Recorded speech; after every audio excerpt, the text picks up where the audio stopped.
Gloire à l'Éternel, notre Dieu, notre Père. Que l'Éternel Dieu vous bénisse, que l'Éternel Dieu vous garde, dans le précieux nom de Yeshua Mashiach, celui qui est appelé le Christ. Bienvenue donc à cet enseignement sur Michée chapitre 4. Et nous allons en particulier étudier le mot penser. Donc remettons d'abord ces quelques instants à l'Éternel, notre Dieu, notre Père. Père très saint, nous te rendons grâce dans le précieux nom de Yeshua, ton Fils bien-aimé. Merci Seigneur pour tout ce que tu fais pour nous. Tout ce que tu as fait, tout ce que tu fais, tout ce que tu feras encore pour nous, pour chacun de nous à la gloire de ton Saint-Nom. Nous voici, Seigneur, corps, âme et esprit, afin que tu puisses, Seigneur, nous toucher, nous façonner comme toi tu le veux, toi qui nous as rachetés au prix du sang précieux de ton Fils bien-aimé, afin que nous puissions être ton serviteur, ta servante, à la gloire de ton Saint-Nom. Et dans ta main bienfaisante, forme-nous, façonne-nous à la gloire de ton Saint-Nom. Nous te rendons grâce dans le précieux nom de Yeshua, ton Fils bien-aimé. Amen. Bienvenue donc à cet enseignement. Nous allons donc aller dans le chapitre 4. Je rappelle en fait que ces enseignements seront assez poussés et sont dans ce qu'on appelle un niveau 3. Donc, ils ne sont pas normalement accessibles en fait aux débutants. Donc, soyez prudents. Si vous êtes débutant, patientez. Écoutez d'abord les autres vidéos sur les parachutes, sur les enseignements sur Marc, sur les prophéties en fin de compte de Jérémie. Écoutez cela, formez-vous, attendez au moins 6 mois, 1 an en fait ici, avant d'aborder en fait ce type d'enseignement qui en fin de compte peut bousculer beaucoup. Voyons donc le texte, si vous le voulez bien, que nous allons voir aujourd'hui. Donc c'est Michée Mira, chapitre 4. Je rappelle, Michée Mira est un prophète qui a en fait exercé vers les années 745-715 avant l'ère chrétienne. Donc c'était avant que la Syrie ne soit une grande puissance et une menace, en fait, ici pour les 10 tribus du Nord. Donc c'est très ancien. À ce moment-là, il y a les 10 tribus du Nord, plus, en fait, ici, Juda et Benjamin. Donc les 12 tribus sont, en fait, ici, toujours vivantes et, en fait, écoutent plus ou moins bien, ou plutôt mal que bien, en fait, ici, l'Éternel Dieu, c'est-à-dire ne mettent pas en pratique, comme il convient. Michée est un prophète qui est plutôt, en fin de compte, sur Juda, alors que Amos, au même moment, ou Osée, sont des prophètes qui sont dans les 10 tribus du Nord. Ils disent la même chose, donc ils disent le même message de l'Éternel, comme quoi, en fin de compte, les enfants de Dieu n'écoutent pas la parole de Dieu pour la mettre en pratique. Nous sommes en 2023, et en 2023, est-ce que nous écoutons bien la parole de Dieu comme l'Éternel Dieu le veut? Ce n'est pas sûr. Même ceux qui se disent croyants, en fait ici, elles qui sont vraiment sur les enseignements de la Torah, des prophètes et des psaumes, à la lumière de Yeshua, c'est-à-dire avec grâce et vérité, comme l'Éternel le veut. Il y a peu de chances qu'il le soit à cause des faux raisonnements qui, en fin de compte, sont là. Dans le chapitre 3 de Michée, nous avons fait des vidéos sur, en fait, le jugement juste, sur la transgression, sur le péché, sur, en fait, l'iniquité, en fait, ici, et on s'aperçoit que nous sommes, en fait, en 2023, même si nous sommes croyants, nous sommes énormément dans l'iniquité, en fait, ici, donc dans les choses qui ne sont pas justes devant l'Éternel et qui, en fin de compte, nous entraînent à faire des choses qui ne sont pas comme lui le voudrait. Alors il convient de s'en repentir et de revenir, bien sûr, de comprendre, et effectivement de commencer à faire et de faire ou de revenir dans les voies de Dieu comme l'Éternel Dieu le veut.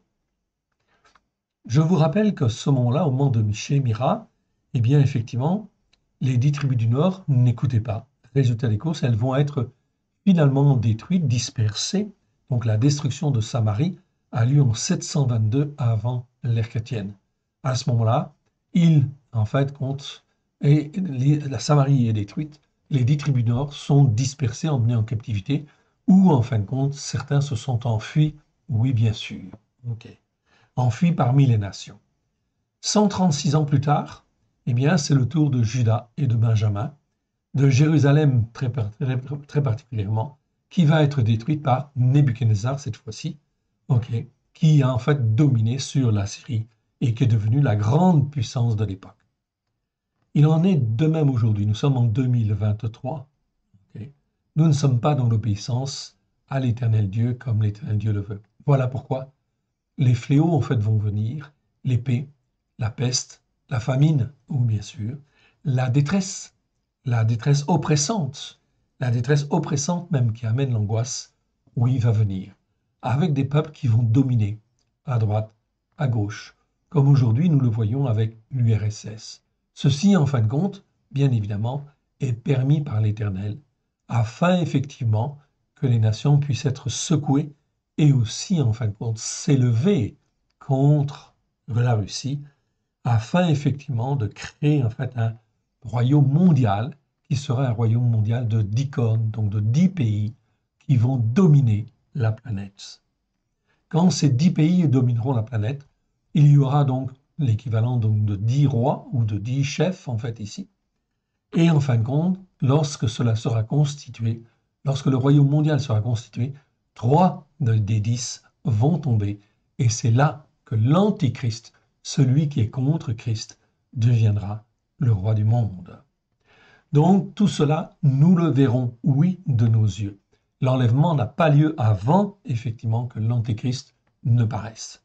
C'est donc très important de bien comprendre cela et de comprendre que les temps dans lesquels nous sommes sont des temps pour nous former, nous façonner, nous instruire, afin que nous soyons bien ancrés sur les racines hébraïques de la foi, évidemment, afin de faire la volonté de l'Éternel dans les temps qui viennent.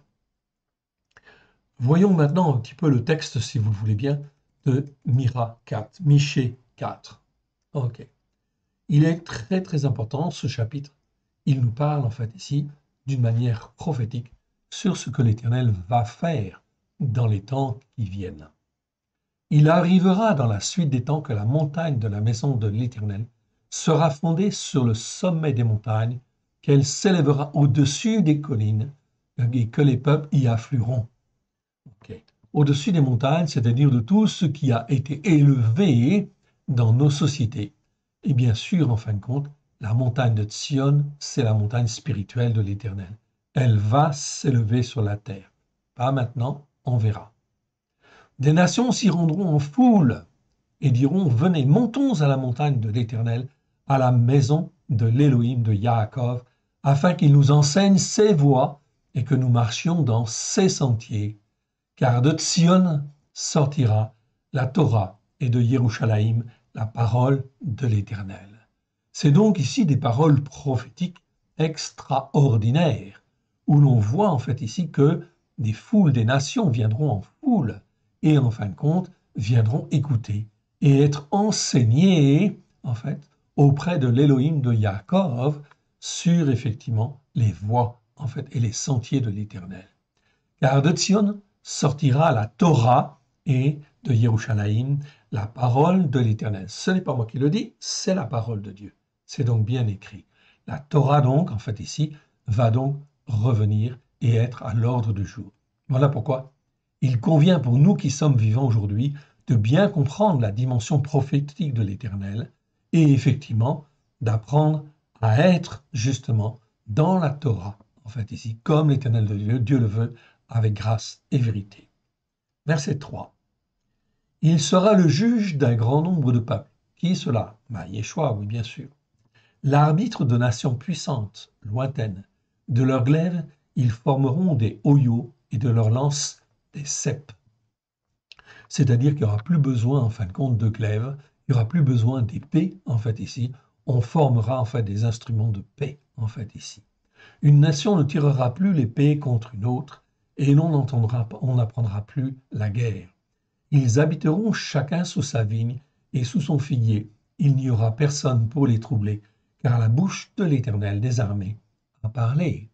Donc c'est une réalité, mais c'est une réalité messianique, oui bien sûr, c'est-à-dire lorsque le Mashiach viendra régner en fait sur la terre.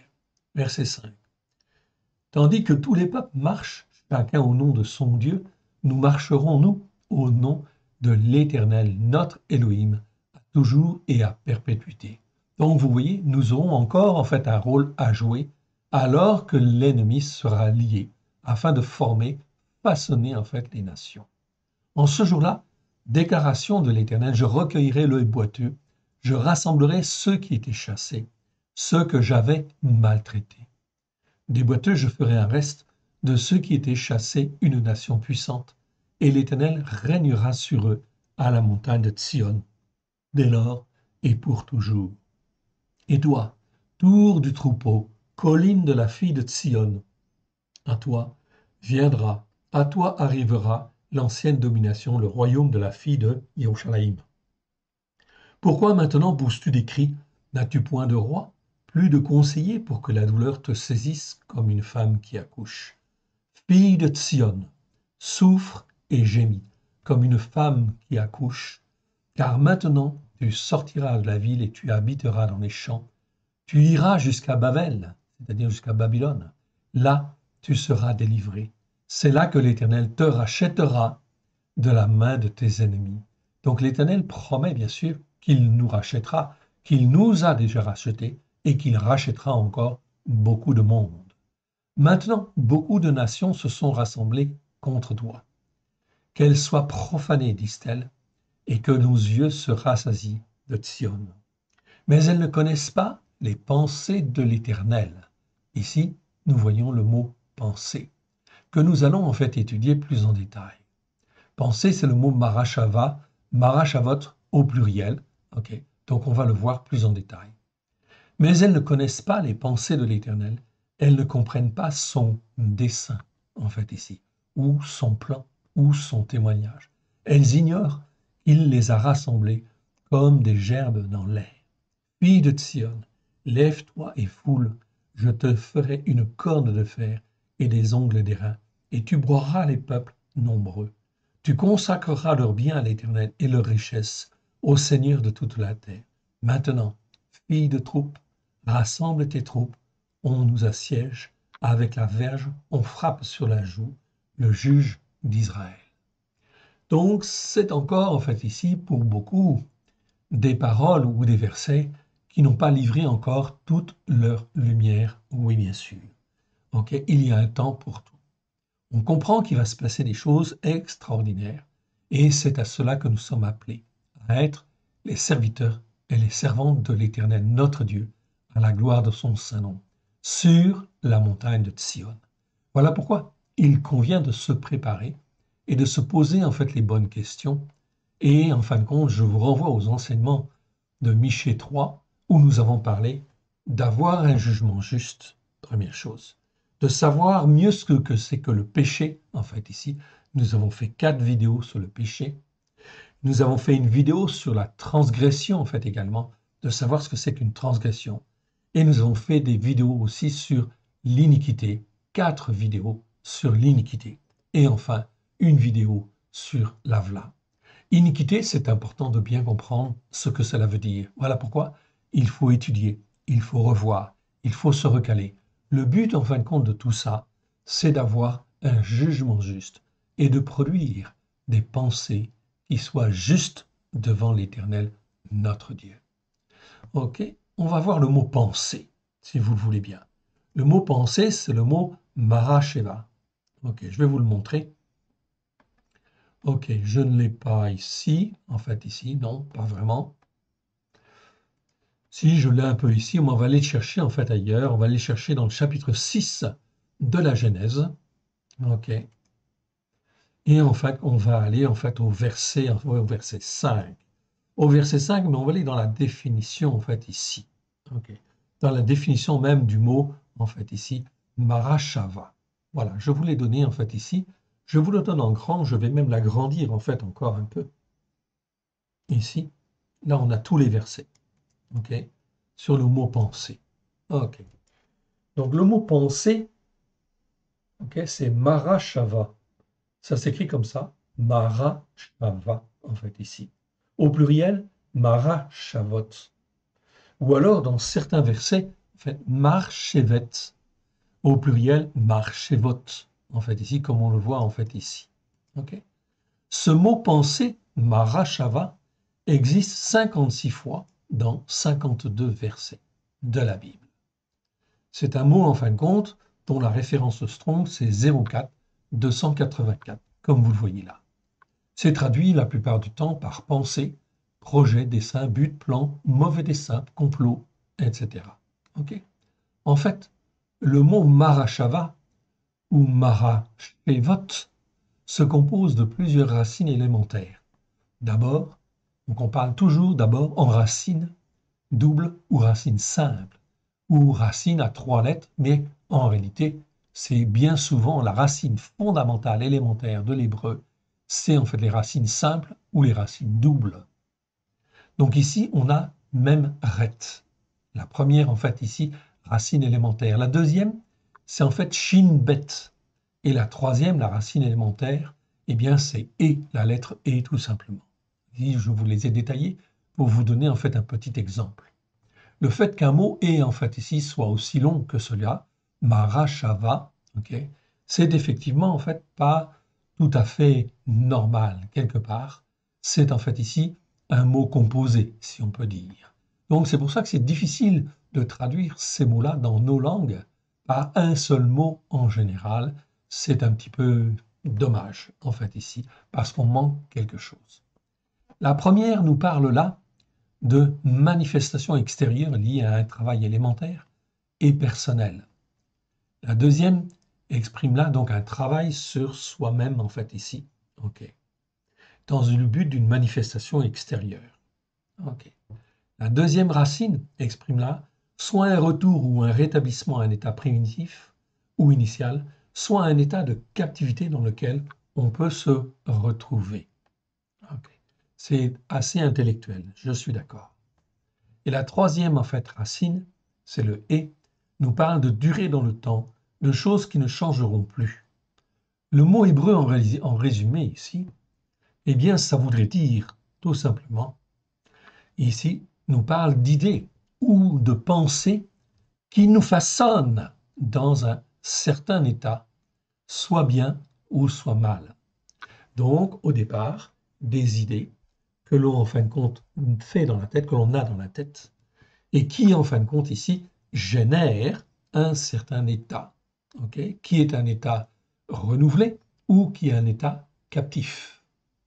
Selon, effectivement, que l'on est sur les fondements de la Torah, auquel cas on va vers un état renouvelé, mais si on n'est pas sur les fondements de la Torah, résultat des courses, eh bien, ce qui est généré dans nos pensées, c'est en fait un état captif, un état prisonnier quelque part, prisonniers de nos pensées, en fait ici, iniques. Nous sommes dans l'iniquité. Pourquoi? Parce qu'on n'a pas comme base les fondements de la Torah. Donc c'est extrêmement important de bien comprendre cela, car cela va engendrer évidemment beaucoup de mauvaises choses derrière. En résumé, si je peux dire en fait ici, tous ceux qui ne sont pas enseignés sur en fait la Torah, les prophètes et les psaumes, à la lumière de Yeshua, sont nécessairement dans des pensées iniques, dues à l'iniquité de leur formation. L'iniquité, en fait, ici, de la tradition dans laquelle ils ont vécu, et aussi, en fin de compte, la tradition des pères, ou l'iniquité des pères, inévitablement. Cela remet en cause, évidemment, énormément de choses, bien évidemment, et la nécessité pour nous de vouloir s'attacher au seul Dieu unique et vrai, au travers de Yeshua HaMashiach, celui qui a payé le prix à la croix, afin de nous racheter et de nous former par la parole de Dieu, la Torah, avec grâce et vérité, par la puissance de l'Esprit de Dieu, afin que les fondements qui soient les nôtres soient effectivement les bons fondements et nous amènent à avoir des pensées qui sont bonnes, qui sont saines, qui sont justes selon un jugement juste. C'est donc extrêmement, extrêmement important.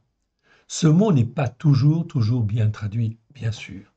Dans Genèse chapitre 5, verset 6, il est bien traduit, bien sûr, ici. Les pensées de leur cœur se portaient chaque jour vers le mal. Okay, on va voir. Mais ensuite, le mot, en fait, ici, Mahashava, est très mal traduit dans les versets suivants. Exode 31, 4, c'est traduit par invention.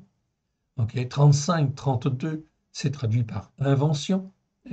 35, 33, toutes sortes d'ouvrages d'art, en fait, ici. Également, dans 35, 35, on trouve le mot invention. Ici, dans 2 Samuel 14, 14, mais il désire que le fugitif ne reste pas banni de sa présence. Ok, donc résultat des courses, les traducteurs ne savaient pas comment traduire en fait ici le mot Mahashava, bien sûr. Donc, c'est très important de bien comprendre cela. C'est pour ça que nous allons étudier aujourd'hui le mot Mahashava, plus particulièrement. Ok. Donc, je reviens en fait ici au chapitre 6 de Genèse, et je vais au verset 5. L'Éternel, donc c'est là où la terre s'est corrompue. Ok. Les hommes faisaient ce qu'ils voulaient sur la terre, et les géants étaient sur la terre en ces temps-là, après que les fils de Elohim furent venus vers les filles des descendants d'Adam, et qu'elle leur eut donné des enfants. Ce sont ces héros qui furent fameux dans l'Antiquité. Donc on voit là qu'il y a eu beaucoup de perversions, effectivement, parce que les hommes faisaient ce qu'ils voulaient, comme ils voulaient. Verset 5, l'Éternel vit que la perversité, ou que le mal, en fait, ici, ok, c'est traduit par méchanceté, je crois, dans la seconde, mais c'est mieux de dire la perversité. L'Éternel vit que la perversité des descendants d'Adam était grande sur la terre, et que toute la structure des pensées de leur cœur se tournait chaque jour uniquement vers le mal. Donc ici, dans le verset, nous avons traduit au plus proche de l'hébreu. Et c'est très important, vous allez comprendre pourquoi. Dieu vit que la perversité des descendants d'Adam était grande sur la terre et que toute la structure des pensées. Ici, le mot structure, généralement dans nos Bibles en français, n'est jamais traduit. Or, c'est dommage. Bien sûr, ce n'était pas facile en fait à traduire et à comprendre. Okay, mais on va s'y arrêter quelques instants, en fait, ici. La structure des pensées de leur cœur. Donc, ce n'est pas seulement les pensées, c'est la structure. Ok. On va voir ce mot-là, en fait, structure. C'est le petit d. Je vous le montre. Le voici. C'est le mot yetzer. Yetzer est un mot très important. Il existe 9 fois dans 9 versets. C'est un mot qui n'est pas très courant, mais qui est très mal traduit. Oui, bien sûr. Ça nous parle de quoi, yetzer? Yetzer, c'est souvent traduit par forme, structure, charmante. C'est pas tout à fait faux. C'est pas faux, on peut dire. Ok? Mais en réalité, il faut comprendre en fait ici ce que ça veut dire. Le mot yetzer est composé en fin de compte de 3 lettres. D'abord, du signe yod. Au début d'un mot, ok, ça exprime toujours la durée ou la force. Et la force, la durée et la force. Quelque chose donc qui est fort et qui est fait pour durer. Ok, première chose. La deuxième chose, je trouve la racine saderesh.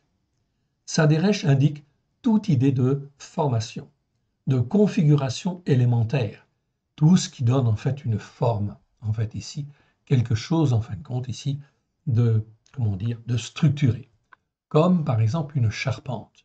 Une charpente, comment en fin de compte est-elle sous la forme d'un toit? Tout simplement parce que la charpente est sous la forme d'un toit. Elle a une structure, mais une structure qui forme, qui façonne en fait ici le toit. C'est exactement ça que veut dire en fait le mot yetzer en fait en hébreu. C'est une structure formante quelque part, ou qui donne la forme, ou qui donne en fin de compte ce qui va être essentiel. Ok, si la structure en fait est arrondie comme une coupole, eh bien mon toit va être une coupole. Si la structure est une structure en pointe, en fait comme ceci, eh bien les toits, les ardoises, etc., ou les dalles que je vais mettre dessus vont prendre la forme en fait d'un toit pointu, etc., etc. Donc c'est bien le yetzer ici, ce qui en fin de compte va être déterminant quelque part pour en fait ici la couverture. Ce mot-là est très mal traduit. Ok. Déjà en fin de compte, dans Genèse 6.5, il n'est pas traduit. L'Éternel vit que la méchanceté des hommes était grande sur la terre et que toutes les pensées de leur cœur se portaient chaque jour, uniquement mal. Dans la Louis II, en fait, le mot Yetzer n'est pas traduit. Dans la plupart des Bibles, il n'est pas traduit parce qu'on ne savait pas comment le faire. Genèse 8, 21. L'Éternel sentit une odeur agréable, et l'Éternel dit en son cœur, je ne maudirai plus la terre à cause de l'homme, parce que les pensées du cœur de l'homme sont mauvaises dès sa jeunesse, et je ne frapperai plus tout ce qui est vivant comme je l'ai fait. Le mot Yetzer ici, comme vous le voyez, est traduit en fin de compte par pensée. Or, le mot Yetzer ne veut pas dire pensée, mais c'est la structure en fait ici de formation en fait ici qui forme le cœur de l'homme, elle est mauvaise dès sa jeunesse. C'est-à-dire le support sur lequel on est n'est pas bon, en fait, ici. Alors, on peut le traduire par pensée, ça nous donne une idée générale, mais ce n'est pas le bon mot quand même. OK. Deutéronome 31, 21. Quand alors il sera atteint par une multitude de maux et d'afflictions, ce cantique, je vais agrandir en fait encore un peu pour que vous puissiez me voir, donc 31, 21. Quand alors il sera atteint par une multitude de maux et d'afflictions, ce cantique qui ne sera point oublié et que la postérité aura dans sa bouche, déposera comme témoin contre ce peuple. Je connais en effet ces dispositions. Là, le traducteur traduit par disposition, qui déjà se manifestent aujourd'hui, avant même que je l'ai fait entrer dans le pays et que j'ai juré de lui donner. Ici, on voit en fin de compte, on peut traduire par disposition, oui, c'est une idée, ok, mais c'est en fait ici la structure en fait de sa pensée, ok, la structure en fait ici sur laquelle repose sa pensée, en fait ici, qui est en fait ici mauvaise quelque part, en fait ici.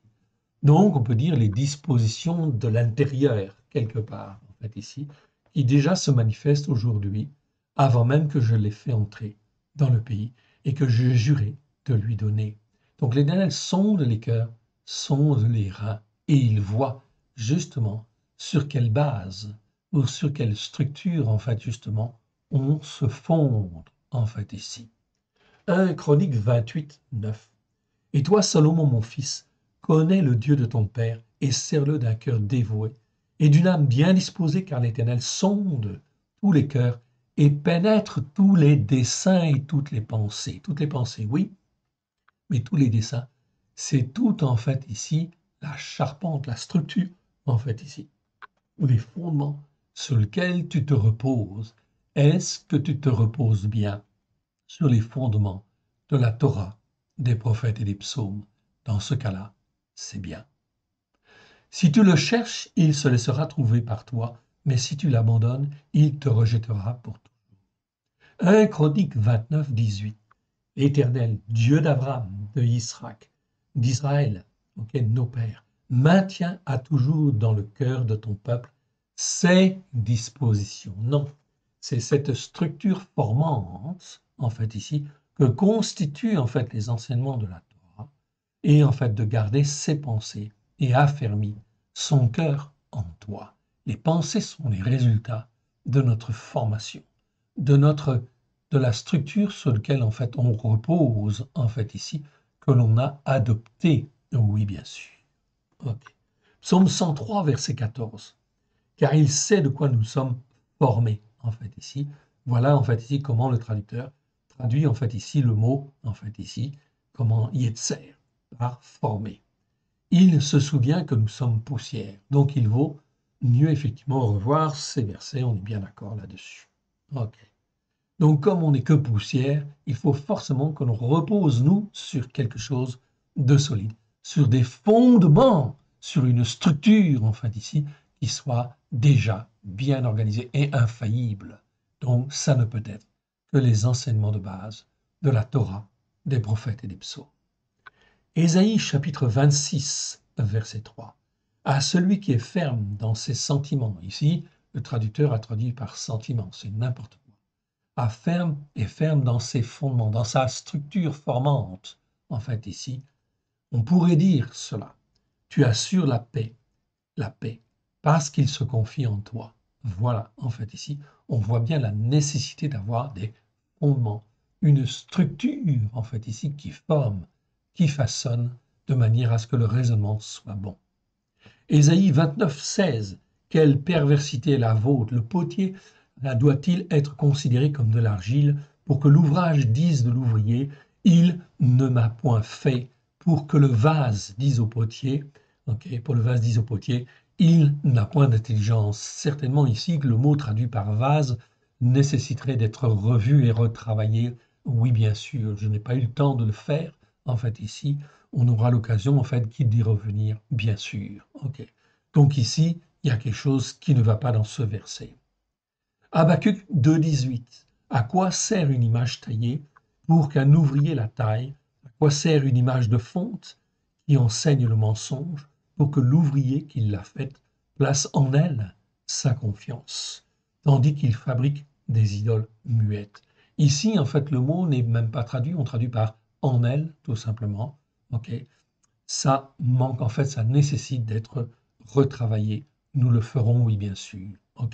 Pour que l'ouvrier qui l'a fait place en ses fondements, en fait ici, en sa nature, en sa structure, sa confiance. Non, il y a quelque chose qui ne va pas, en fait ici, quelque part. On n'exprime pas vraiment la pensée, en fait ici, de l'Éternel. Donc, tout ceci, c'était pour vous souligner le mot, en fait, Yetzer, en fait ici, apparemment, en fait, dans le verset, qui n'est pas bien traduit. Donc ici, chapitre 6, verset 5, je reprends le verset.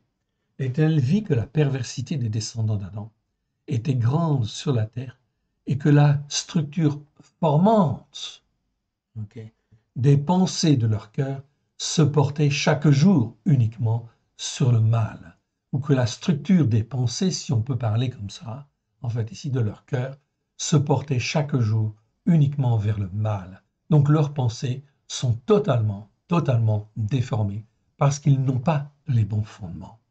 On parle là d'une structure, des bons fondements, donc des enseignements de la Torah, des prophètes et des psaumes, qui doivent être la structure qui nous forme, la chose sur laquelle on se repose, en fait ici, afin de prendre la forme que l'Éternel Dieu veut, en fait ici, dans nos pensées, en fait dans les pensées de nos cœurs, afin de lui être agréable. Il faut être sur une structure qui est la bonne, c'est-à-dire les enseignements de la Torah, des prophètes et des psaumes.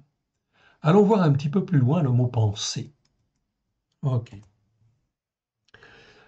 va un petit peu plus loin et on arrive en fait ici maintenant donc dans Exode. Exode chapitre 31, verset 4. On va reprendre à partir du verset 1. L'Éternel parla à Moshe et dit, voici, j'ai choisi Betsalel, fils d'Uri, de Uri, fils de Rour, de la tribu de Yehuda. Je l'ai rempli de l'esprit d'Élohim, de sagesse, d'intelligence, pratique à concevoir, et de la connaissance pour toutes sortes d'ouvrages. Très important. Verset 4. Afin d'être capable d'avoir les pensées pour travailler l'or, l'argent et les reins, pour graver les pierres enchâssées, pour travailler le bois et exécuter toutes sortes d'ouvrages.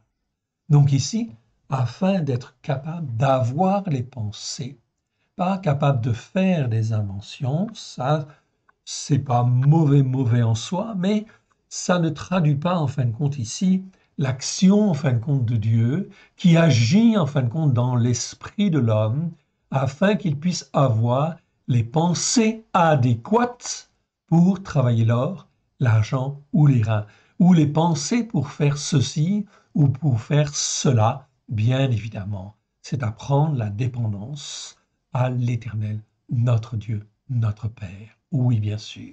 Et c'est extrêmement important, car quand je suis effectivement dans la dépendance à l'Éternel Dieu, eh bien l'Éternel Dieu, c'est le Dieu de la vie. Donc il veut, en fin de compte ici, que je raisonne correctement et que j'ai des pensées qui soient inspirées par son esprit, afin que je puisse faire ceci ou que je puisse faire cela. C'est montrer ici l'action, en fin de compte, divine de l'Esprit de Dieu dans le cœur de l'homme.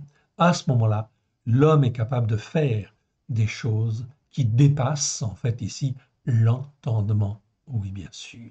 et qui permettent en fait ici de montrer la sainteté de l'Éternel. C'est donc là quelque chose d'extrêmement, extrêmement important et fondamental. On continue et on va voir le mot suivant. Ok. Donc là, on est dans le chapitre 35 de Exode. Exode chapitre 35, verset 32. Je reprends en fin de compte à partir du verset 31. On parle toujours de Beth-Salel. Okay. Et ici, en fait, Dieu parle à Moshe et il dit, il a rempli Beth-Salel. Il l'a rempli de l'esprit de Léoïm, de sagesse, d'intelligence pratique à concevoir. Tevuna, c'est intelligence pratique à concevoir. Et de connaissance, pas de savoir, de connaissance dans tout le travail. Verset 32, il l'a rendu capable d'avoir les pensées afin de travailler l'or, l'argent et les reins, et de graver les pierres enchâssées, de travailler le bois, d'exécuter tout le travail selon les pensées, en fait, ici. Selon les pensées, en fait, inspirées de Dieu, bien sûr. Pas selon, en fait, de toutes sortes d'ouvrages d'art. Non, le traducteur ne savait pas comment traduire, en fait, ici. Non, on parle de pensées inspirées de l'Éternel, bien évidemment. Verset 34. Il lui a accordé un cœur aussi avec le don d'enseigner, de même qu'à Oliave, fils d'Ari-Samar, de la tribu de Dan.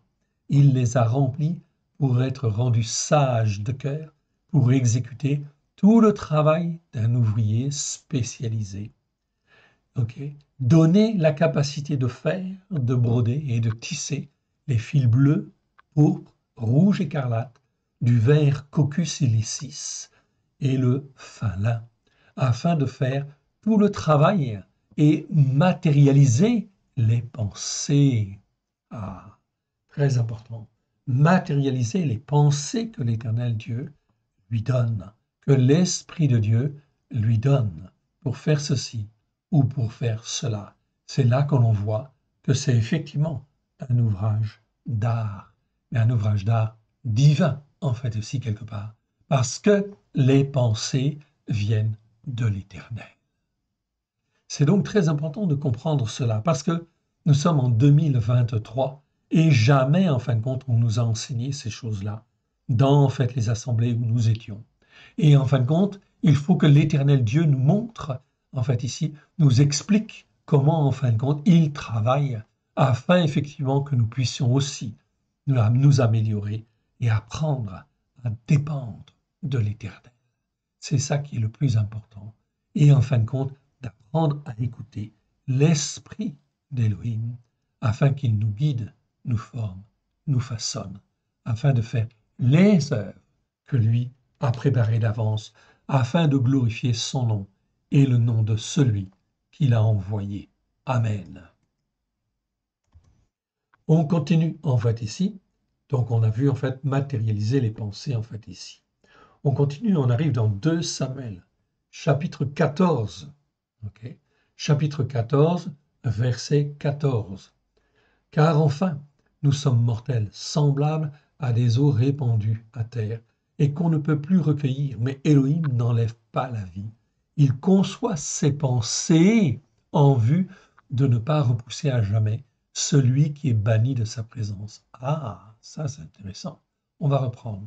C'est la femme en fait qui est venue voir David, okay, et qui est venue en fait supplier David. Verset 13, la femme dit, pourquoi penses-tu de la sorte à l'égard du peuple de Elohim, puisqu'il résulte des paroles mêmes du roi, que le roi est comme coupable en ne se rappelant pas celui qu'il a proscrit. Car, enfin, nous sommes mortels, semblables à des eaux répandues à terre, et qu'on ne peut plus recueillir. Cette femme a tout à fait raison dans ce qu'elle dit.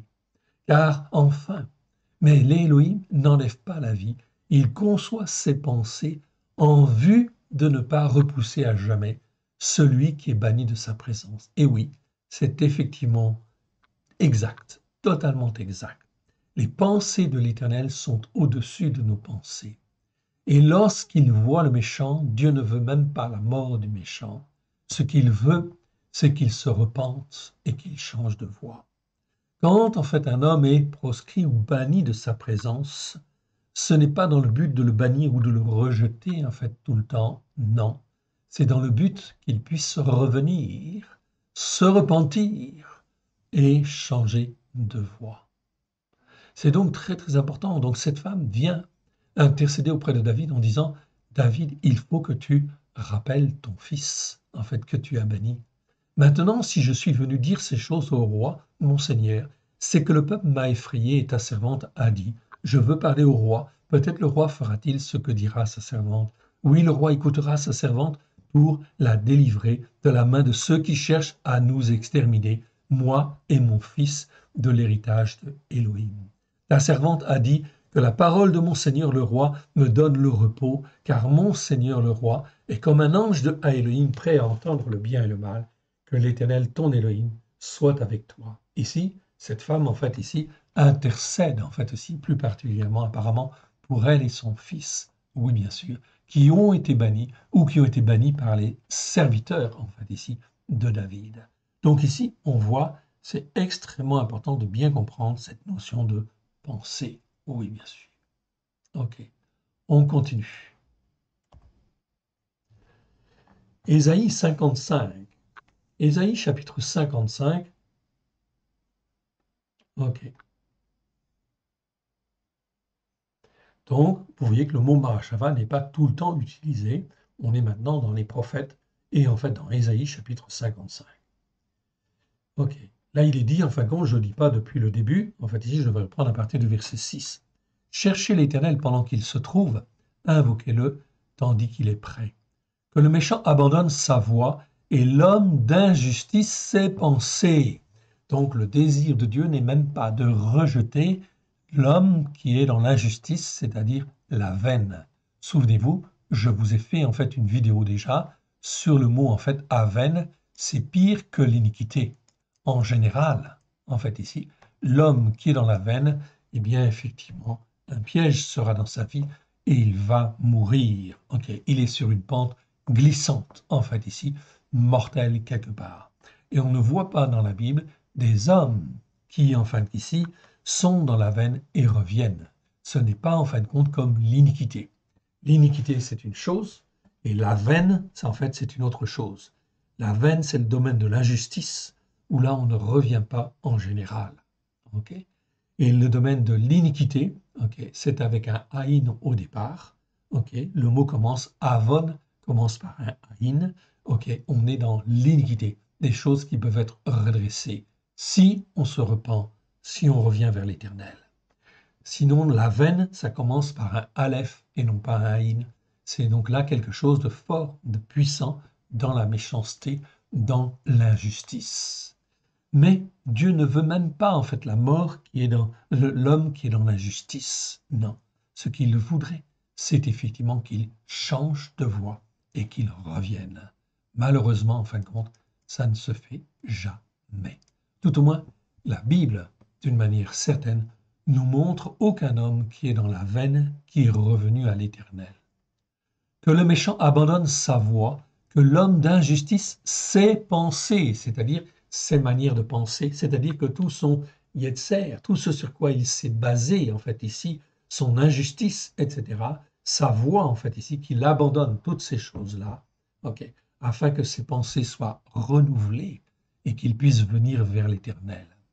Ok, que le méchant abandonne sa voie, l'homme d'injustice ses pensées, qu'il retourne à l'Éternel, qui aura pitié de lui. S'il retourne à l'Éternel, s'il se repent, okay, eh bien, l'Éternel aura pitié de lui, à notre Elohim qui ne se lasse pas de pardonner. Dieu veut pardonner. Dans sa pensée, la première chose, c'est le Dieu de la vie. Il veut donner la vie. Il veut toujours donner la vie.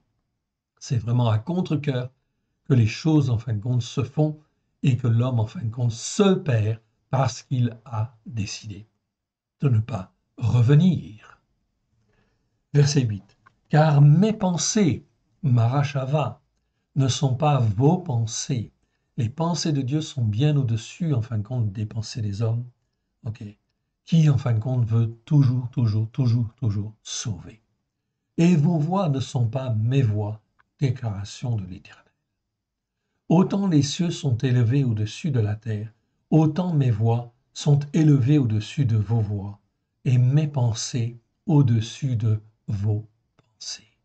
Donc l'Éternel Dieu, en fait, ici, nous montre bien que ses pensées sont vraiment très, très, très profondes, très glorieuses, en fait, ici, magnifiques, en fait, ici, remplies de splendeur et de gloire, oui, bien sûr.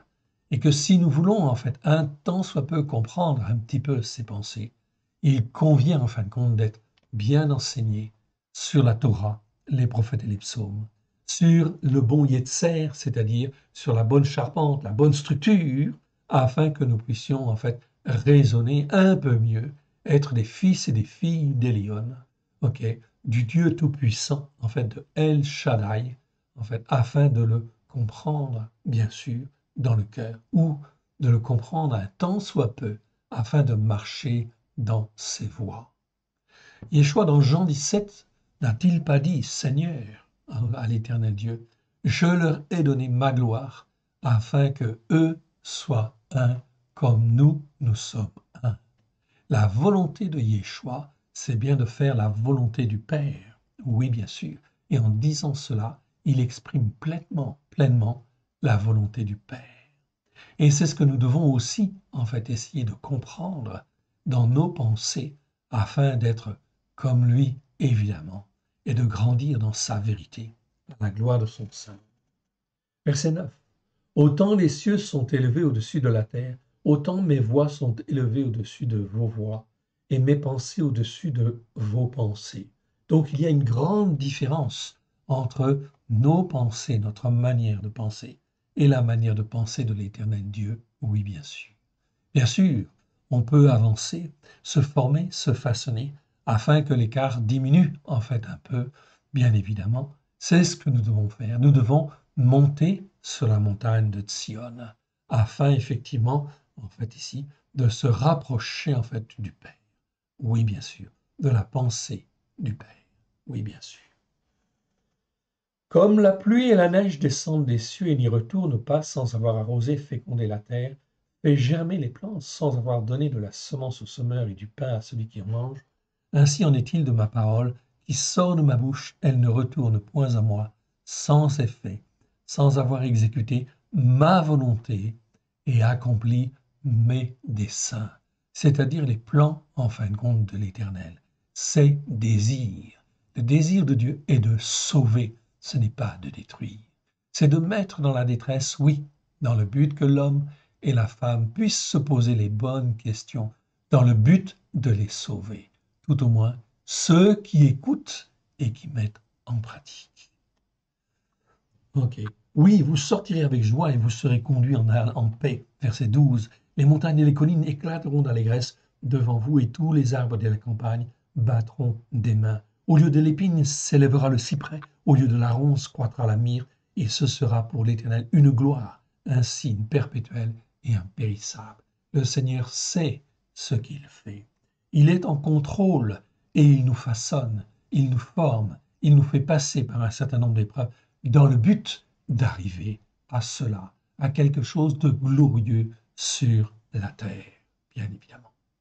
Ok, on continue.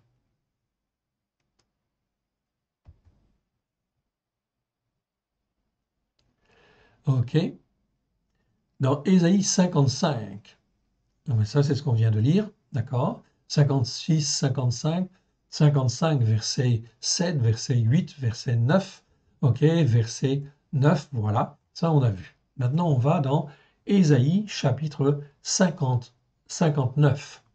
Ok, Ésaïe 59. Ok. Et là, en fait, on parle du méchant. Ok, ici. Si je reprends un petit peu au début, ici, non, la main de l'Éternel n'est pas trop courte pour sauver, ni son oreille trop dure pour entendre, car ce sont nos iniquités qui mettent une séparation entre vous et votre Élohim. Ce sont vos péchés qui vous cachent sa face et l'empêchent de vous écouter. Donc là, on parle des péchés et des iniquités. Ils nous empêchent d'entendre Dieu et de voir Dieu, bien évidemment. Verset 3. Car vos mains sont souillées de sang et vos doigts d'iniquité. Vos lèvres profanent le mensonge, votre langue fait entendre l'iniquité flagrante qui perdure. Avla, on avait vu ce mot-là. C'est un mot, en fin de compte, ici, ok, plus important que iniquité. On est là dans l'iniquité flagrante qui perdure. Mon frère, ma sœur, nous sommes en 2023. L'Église, qu'elle soit catholique, protestante ou évangélique, mon frère, ma sœur, depuis 2000 ans, que Yeshua est venu, en fait, ici, s'offrir en sacrifice afin de nous racheter et effectivement de nous greffer sur, en fait, la racine de la parole de Dieu, sur la Torah, les prophètes et les psaumes, eh bien, depuis 2000 ans, en fait, ici, okay, depuis que l'Église catholique est instituée, depuis l'empereur romain Constantin, plus exactement, c'est-à-dire le IVe siècle, l'Église est dans l'iniquité flagrante qui perdure. Oui, parce qu'elle a fait comme Jéroboam, oui bien sûr. Elle a institué ses propres fêtes et elle a rejeté les fêtes de l'Éternel pour ne pas les écouter et les mettre en pratique. On est là dans ce qu'on appelle l'iniquité, oui bien sûr. Non seulement le péché, c'est un péché, c'est une transgression même parce qu'ils le savent en fait ici, mais c'est de l'iniquité, mais de l'iniquité flagrante qui perdure car elle a perduré en fait ici plus de 2000 ans. Mon frère, ma sœur, que crois-tu qui va se passer? C'est inévitable. Voilà pourquoi le Seigneur dit, sortez, sortez du milieu d'eux. Écoutez et mettez en pratique avec simplicité de cœur dans vos maisons. Apprenez à faire le Shabbat, apprenez à faire les fêtes de l'Éternel avec simplicité de cœur, c'est tout. Okay? Et à ce moment-là, enfin, que le Seigneur va voir. Et il va agir. Il est tout-puissant pour agir, évidemment, afin que l'on puisse s'attacher à lui et rester attaché à lui. Verset 4. Nul ne se plaint avec justice, nul ne plaide selon la foi. Ils s'appuient sur des choses vaines et disent des faussetés. Ils conçoivent la souffrance et enfantent l'injustice, la veine. C'est pas le crime en fait ici, c'est la veine, c'est le mot aven, on l'a vu déjà.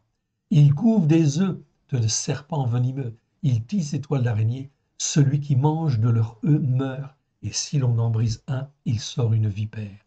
Leurs toiles ne servent point à faire un vêtement, et ils ne peuvent se couvrir de leur ouvrage.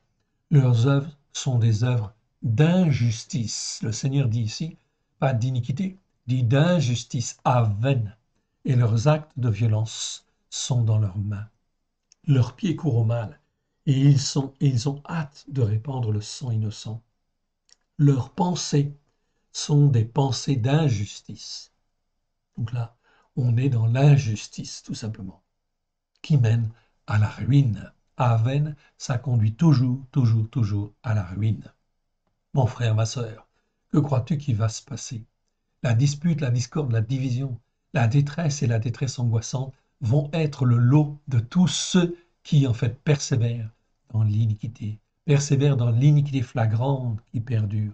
La dévastation et la ruine sont sur leur route. Ce n'est pas moi qui le dis, c'est écrit noir sur blanc. La dévastation et la ruine sont sur leur route. Ils ne connaissent pas la voie du shalom. Il n'y a point de jugement juste. Vous voyez, on retrouve en fait ici, point de jugement juste, pas la justice ici, c'est le mot mishpat. Donc il n'y a point de jugement juste. Ils ne savent pas raisonner correctement dans leur tête. Leurs pensées sont tous de travers. Dans leur réflexion, ils prennent des chemins, en fait ici, des chemins, en fait ici, détournés. Quiconque y marche ne connaît point le shalom. C'est pourquoi l'arrêt d'un jugement juste est loin de nous et la justice par la foi ne nous atteint pas. Nous attendons la lumière et voici les ténèbres, la clarté et nous marchons dans l'obscurité. Et oui, c'est ce que nous arrivons. Nous arrivons dans l'obscurité, la lumière s'échappe en fait ici et de plus en plus en fait c'est la détresse à droite et à gauche. Le monde s'en va à la perdition. Verset 10. Nous tâtonnons comme des aveugles le long d'un mur, nous tâtonnons comme ceux qui n'ont point Dieu. Ok, nous chancelons à midi comme de nuit, au milieu de l'abondance, nous ressemblons à des morts. Nous grondons tous comme des ours, nous gémissons comme des colombes, nous attendons un jugement juste, mais il n'est pas là. La délivrance, ok, mais il n'est pas là. La délivrance, mais il est loin, mais elle est loin de lui, loin de nous. La délivrance, il n'est pas là, la délivrance, mais elle est loin de nous. Verset 12. Car nos transgressions sont nombreuses, devant toi. Nos péchés témoignent contre nous, nos transgressions sont avec nous, et nous connaissons nos iniquités, en fait, ici.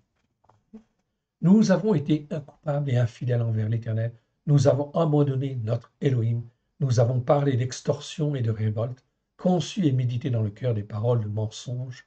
Aussi s'est retiré le jugement juste, vous voyez ici, le jugement juste et la justice par la foi, les deux choses qui sont essentielles pour le croyant, apprendre à marcher selon un jugement juste et dans la justice par la foi. On a vu déjà certains de ces versets. C'est donc ici extrêmement clair. Ok, on continue. On arrive dans Ésaïe 65, 65 verset 2. J'ai exaucé ceux qui ne demandaient rien. Je me suis laissé trouver par ceux qui ne me cherchaient pas. J'ai dit, me voici, à une nation qui ne s'appelait pas de mon nom. J'ai tendu mes mains tous les jours vers un peuple rebelle, qui marche dans une voie qui n'est pas bonne, au gré de ses pensées, en fait ici, au gré de ses pensées, parce que ses pensées ne sont pas posées sur les bons fondements, sur le bon yesser, sur la bonne structure, sur la bonne charpente, en fait ici, c'est-à-dire sur les enseignements de la Torah, des prophètes et des psaumes. Il n'y en a pas 36, il n'y en a qu'une. Il n'y a qu'une seule Torah, une seule loi divine sur toute la terre, qui en fin de compte ici perdure, traverse les siècles, en fait ici, et est la bonne, qui donne le salut et la vie éternelle. Ok, on continue. On arrive maintenant dans Ésaïe 66. Ésaïe 66, ok. Verset en fait ici 16. C'est par le feu que l'Éternel exerce ses jugements. C'est par son épée qu'il châtie toute chair. Et ceux que tuera l'Éternel sera en grand nombre. Voyez ce qui va arriver. De grandes catastrophes sont à venir. Voilà pourquoi l'Éternel Dieu cherche des hommes et des femmes qui soient bien ancrés sur la Torah, les enseignements de la Torah, les prophètes et les psaumes, sur la bonne charpente, la bonne structure formante, en fait ici, afin que leur pensée, leur raisonnement soit saint, en fait, devant l'Éternel, puisse, en fait ici, être le moyen de servir de témoignage à tous ceux qui veulent entendre. C'est par le feu que l'Éternel exerce ses jugements, c'est par son épée qu'il châtie toute chair, et ceux que tuera l'Éternel seront en grand nombre. Ceux qui se sanctifient et se purifient dans les jardins, au milieu desquels ils vont un à un, qui mangent de la chair de porc et des choses abominables et des souris, tout cela périront, déclaration de l'Éternel. Je connais leurs œuvres et leurs pensées, leur manière de penser, leur manière d'être, en fait ici, ce sur quoi ils se reposent. Le temps est venu de rassembler toutes les nations, et toutes les langues, elles viendront et verront ma gloire. L'Éternel, en fait ici, va faire éclater sa gloire sur la terre, oui, au travers de tous ceux qui sont à lui, qui le cherchent. Voilà pourquoi, mon frère, ma sœur, nous ne devons jamais, en fait ici, lâcher prise, et nous devons avancer, car l'Éternel Dieu va se glorifier sur la terre et veut se servir de chacun de nous si nous écoutons et si nous mettons en pratique. Je connais leurs œuvres et leurs pensées. Le temps est venu de rassembler toutes les nations et toutes les langues. Elles viendront et verront ma gloire. Je mettrai un signe parmi elles et j'enverrai leur réchapper vers les nations, à Tarchis, à Poul, à Loud, qui tirent de l'arc, à Touval, à Yavan, aux îles lointaines, qui jamais n'ont entendu parler de moi et qui n'ont pas vu ma gloire. Et ils publieront ma gloire parmi les nations.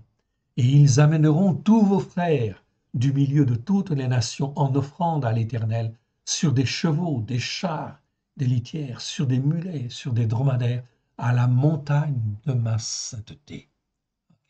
À Yerushalayim, c'est-à-dire, en fin de compte, vers l'Éternel, à écouter et à mettre en pratique la Torah, bien sûr. Dit l'Éternel, comme les fils d'Israël apportent leur offrande dans un vase pur à la maison de l'Éternel. Voilà la mission que l'Éternel Dieu nous donne, c'est de ramener, en fin de compte, des hommes en offrande à l'Éternel. Okay? C'est donc très important, c'est une mission que l'Éternel, en fait, ici, nous confie. Aussi convient-il de se former, de se façonner comme il convient. Ok, on va aller maintenant dans Jérémie chapitre 4, verset 13. Jérémie, c'est au temps de la destruction de Jérusalem.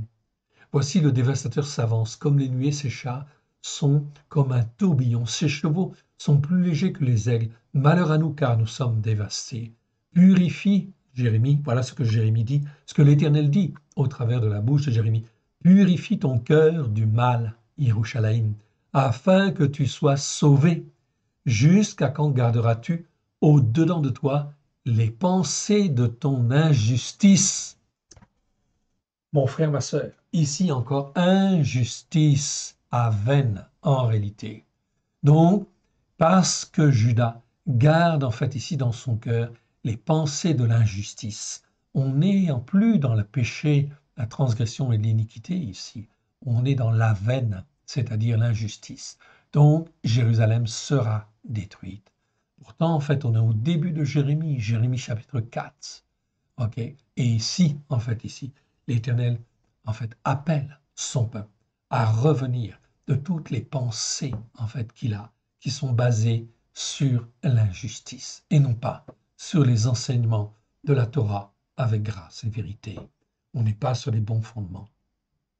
Verset 15. Car une voix qui part de Dan annonce l'injustice et elle publie depuis la montagne d'Éphraïm. Dis-le aux nations, faites-le connaître à Yerushalayim. Les assiégeants viennent d'une terre lointaine. Ils poussent des cris contre les villes de Yehuda. Ici, c'est Nebuchadnezzar qui est en train de se lever, Babylone qui est en train de se lever. Car une voix qui part de Dan, c'est-à-dire du nord, en fin de compte, d'Israël, annonce l'injustice. Ici, la veine. Okay. Ici, c'est quelque chose de terrible. Alors, verset en fait ici, 16, dis-le aux nations, faites-le connaître à Yerushalayim. Des assiégeants viennent du terre lointaine. Ils poussent des cris contre les villes de Yehuda. Comme ceux qui gardent un champ, ils entourent Jérusalem, Yerushalayim, car elle s'est révoltée contre moi, déclaration de l'Éternel. C'est là le produit de tes voies, de tes actions. C'est là le produit du mal que tu fais. Certes, cela est amer. Cela pénètre jusqu'à ton cœur. Mes entrailles, je souffre au-dedans de mon cœur. Le cœur me bat, je ne puis me taire, car tu entends mon âme, le son du chauffard, un cri retentissant de guerre. On annonce ruine sur ruine, car tout le pays est dévasté. Mes tentes sont dévastées, tout à coup mes pavillons en un instant. Jusqu'à quand verrai-je la bannière? Entendrai-je le son du chauffard? Mon frère, ma sœur, nous sommes en 2023.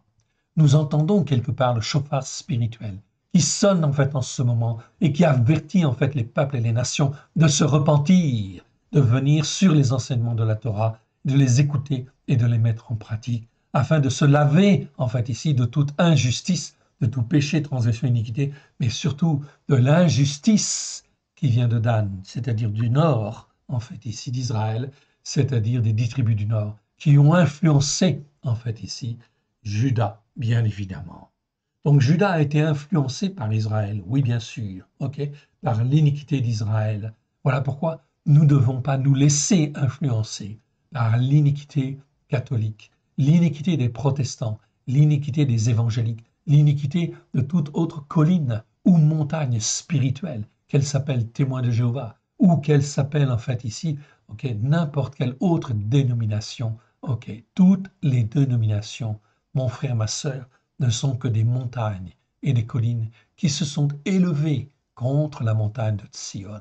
Ce n'est pas la montagne de Sion. La montagne de Sion n'a pas besoin d'autre représentation que sa propre représentation. C'est la montagne de la sainteté de l'Éternel, qui doit se former dans ton cœur et dans ta vie à la gloire de l'Éternel. C'est pour ça que c'est très important de renouveler nos pensées, évidemment. On continue. On arrive en fin de compte ici dans Jérémie chapitre 6, verset 18.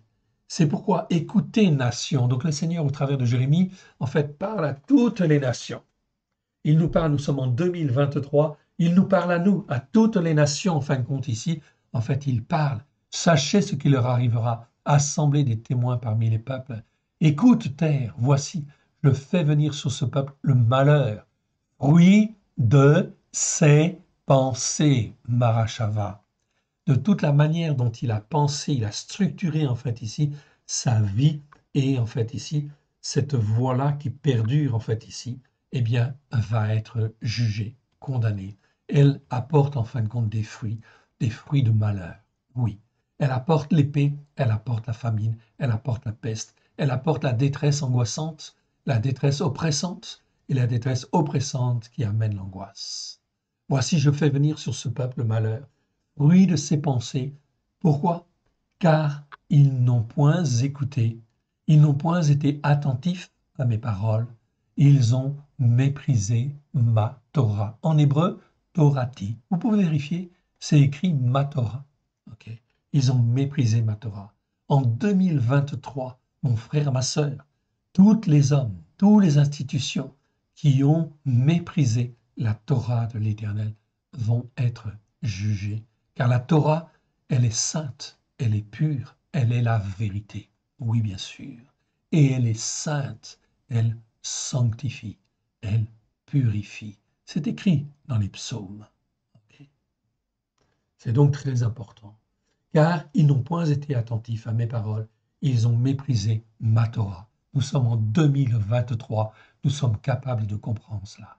Tout édifice, toute assemblée qui n'a pas pour fondement, pour en fait ici, charpente, en fait ici, charpente pour former en fait ici sa foi, ses pensées, qui n'a pas la Torah, les enseignements de la Torah, comme charpente, comme fondement, eh bien, en fin de compte ici, est dans l'erreur, et dans l'iniquité, ou l'iniquité flagrante qui perdure. Et là, c'est grave. Point de salut. On continue. J'étais comme un agneau familier. Nous sommes là dans Jérémie chapitre 11, verset 19. J'étais comme un agneau familier qu'on mène à la boucherie, et j'ignorais les pensées qu'il méditait contre moi.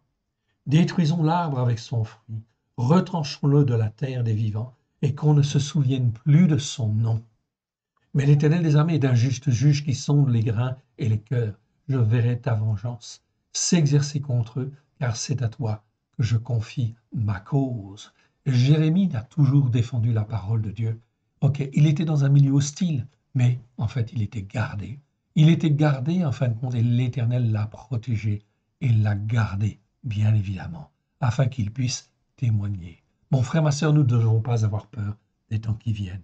Nous devons parler, nous devons avoir confiance, comme Jérémie, en fait, ici, avoir confiance en l'Éternel, de s'attacher à l'Éternel, de former notre pensée sur, en fin de compte, les bons fondements, sur les fondements de la Torah, des prophètes et des psaumes, à la lumière de Yeshua. Oui, bien sûr. Ok.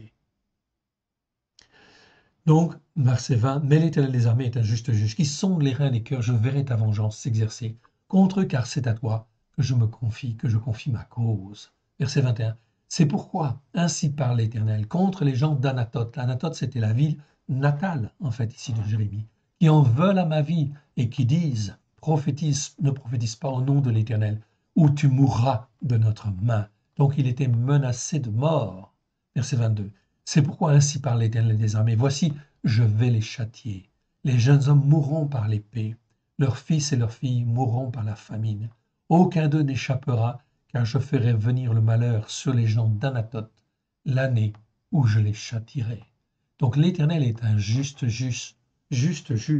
Nous devons apprendre à marcher, façonner nos pensées, en fait, ici, à l'écoute de l'Éternel et croire que l'Éternel est notre Dieu et qu'il nous garde, qu'il nous protège dans les temps qui viennent. Aussi difficile, en fait, ici, soit-il, en fait, ici, peu importe. On continue. On arrive dans Jérémie chapitre 18. Chapitre 18, verset 11. Parle maintenant aux hommes de Yehuda, dit l'Éternel, okay, à Jérémie, okay, et aux habitants de Jérusalem, et dit ainsi par l'Éternel, voici, je prépare contre vous un malheur. Je médite des pensées contre vous. Okay. Donc là, ce n'est pas un projet, hein, c'est des pensées. Là, on est bien dans le mot marachava. Donc des pensées en fait de malheur contre vous. Revenez chacun de la voie qui attire le malheur. Réformez vos voies et vos œuvres. Donc l'Éternel appelle à la repentance. Il ne veut jamais la mort, en fait, ici, du croyant. Jamais. Mais si le croyant n'écoute pas et persévère dans ses voies, alors il arrivera ce qui doit arriver, ce qui est annoncé. Mais ils disent, c'est en vain, car nous suivrons nos pensées. Nous agirons selon les penchants du mal de notre cœur, en fait, ici, disent-ils. C'est terrible, ça, que d'avoir, en fait, ici, une attitude orgueilleuse et prétentieuse. Ils ont le cœur endurci. Comme Pharaon, en fait, ici, ils endurcissent leur cœur. Verset 13. C'est pourquoi ainsi parle l'Éternel, interrogez les nations. Qui a jamais entendu pareille chose? La Vierge d'Israël a commis d'horribles excès. La neige du Libanon abandonne-t-elle le rocher des champs? Où voit-on tarir les eaux qui viennent des étrangers hostiles, fraîches et courantes? Cependant, mon peuple m'a oublié. Il offre de l'encens à des idoles. Il a été conduit à chanceler dans ses voies, à quitter les anciens sentiers, des sentiers établis pour suivre des chemins, des voies non frayées. Ils ont fait de leur pays un objet de désolation, d'éternelle moquerie. Tous ceux qui y passent sont stupéfaits et secouent la tête. Pareil au vent d'Orient, je les disperserai devant l'ennemi. Je leur tournerai le dos et je ne les regarderai pas au jour de leur détresse. Verset 18, regardez bien, écoutez. Et ils ont dit, venez, imaginons des pensées. En fait, c'est traduit dans la seconde, copnotons. Mais le terme dit, en fait, ici, fomenter. En fait, ici, imaginer des pensées. Penser, c'est marachava, en fait, ici. Dans le verset, j'ai bien le mot pensée. Imaginons des pensées contre Yirmeyahu, oui. Car la Torah ne périra pas, faute de sacrificateur, ni le conseil, faute de sage, ni la parole, faute de prophète. Venez, tuons-le avec la langue, ne prenons pas garde à tous ces discours. Donc ici, Jérémie était haï. Peu importe, mon frère, ma sœur, si nous sommes haïs, il faut faire ce que l'Éternel Dieu nous demande. Jérémie est un exemple, est un modèle, bien évidemment, en fait, ici. On continue et on arrive au verset Jérémie 29, verset 11. Car je connais les pensées que j'ai formées sur vous, déclaration de l'Éternel, pensées de paix et non de malheur, afin de vous donner un avenir et une espérance. Okay. Donc voilà ce que l'Éternel Dieu, en fin de compte, dit sur chacun de nous. Okay. Je reprends à partir du verset 10. Mais voici ce que dit l'Éternel. Dès que 70 ans seront écoulés pour Babel, je me souviendrai de vous et j'accomplirai à votre égard ma bonne parole en vous ramenant dans ce lieu. Car je connais les pensées que j'ai formées sur vous, déclaration de l'Éternel, pensées de paix et non de malheur, afin de vous donner un avenir et une espérance. Vous m'invoquerez, vous partirez, vous me prierez et je vous exaucerai. Vous me chercherez et vous me trouverez, si vous me cherchez de tout votre cœur. Je me laisserai trouver par vous, déclaration de l'Éternel, et je ramènerai vos captifs. Je vous rassemblerai de toutes les nations et de tous les lieux où je vous ai chassés, dit l'Éternel. Je vous ramènerai dans le lieu où je vous ai fait aller en captivité. Amen. C'est donc très important, c'est une parole de réconfort, en fait, ici, que l'Éternel, en fait, nous donne, bien sûr. Mais à ceux qui n'écoutent pas, bien sûr, ok, c'est l'épée, c'est quelque chose de terrible. Regardez ce qui va venir ensuite. Cependant, vous dites, l'Éternel nous a suscité des prophètes à Bavla, c'est Babylone, hein, c'est un autre nom de Babylone. Ainsi parle l'Éternel sur le roi qui occupe le trône de David, sur tout le peuple qui habite cette ville, sur vos frères qui ne sont point allés avec vous en captivité. Verset 17, ainsi parle l'Éternel des armées. Voici, j'enverrai parmi eux l'épée, la famine et la peste. Je les rendrai semblables à des figues affreuses qui ne peuvent être mangées à cause de leur mauvaise qualité. Je les poursuivrai par l'épée, par la famine, par la peste. Je les rendrai un objet d'effroi pour tous les royaumes de la terre, selon les serments de désolation, de moquerie et d'opprobre parmi toutes les nations où je les chasserai. C'est donc très important de bien comprendre. Dieu ne lâchera pas, si on peut dire, le morceau. Okay. C'est donc très important. Nous vivons une période prophétique extrêmement importante où il faut savoir dans quel camp nous sommes. Nous allons nous arrêter en fait ici à ce verset en fait ici. Okay. Et effectivement, nous continuerons la prochaine fois, évidemment, sur le mot, ici, penser. Remettons à l'Éternel, notre Dieu, ces quelques instants. Éternel, notre Dieu, notre Père, merci. Merci pour l'enseignement que tu nous donnes aujourd'hui, étant ta main bienfaisante sur chacun de nous. Oui, nous voulons, Seigneur, pardon encore pour nos péchés, nos transgressions, nos iniquités, nos manquements, nos faiblesses, nos doutes et nos erreurs, étant ta main bienfaisante. Renouvelle-nous, Seigneur. Voici nos cœurs, que nos cœurs, Seigneur, soient pleinement à toi.